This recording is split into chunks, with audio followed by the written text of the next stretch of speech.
Agar bugun o'lsangiz, oxirgi duoyingiz qaysi bo'lardi? Bu savolni o'zingizga hozir bering. Assalomu alaykum aziz birodar va opa-singillar.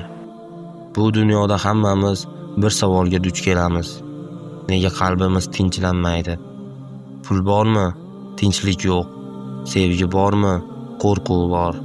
Demak, muammo tashqarida emas, ichimizda.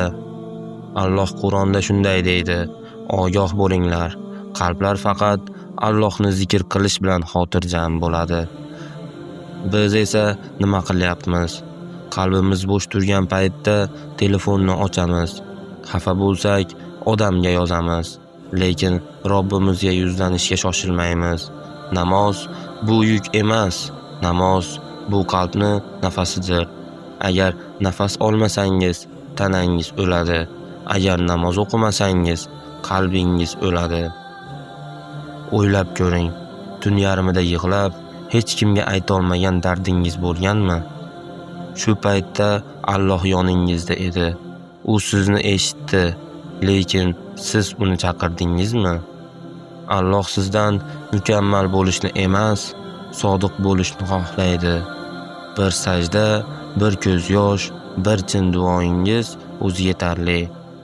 Agar bugun qalbingiz og'riyotgan bo'lsa, bu belgi. Alloh sizni chaqiryapti. Bugun bir qaror qiling. Hech bo'lmasa bitta namozni vaqtida o'qing.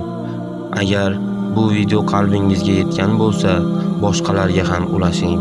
Ehtimol kimningdir qalbi aynan shu so'zlarga muhtojdir. Alloh barchamizni o'ziga yaqin bandalaridan qilsin. Amin. Agar bu video qalbingizga yetgan bo'lsa, kanalga obuna bo'ling. Bu yerda sizni qalbni uyg'otadigan, iymonni mustahkamlaydigan videolarni topasiz. Agar siz bu ishdan savobga sherik bo'lishni istasangiz, donat orqali qo'llab-quvvatlashingiz mumkin. Sizning har bir yordamingiz yangi videolar, yangi qalblarga yetib boradigan xabar demakdir.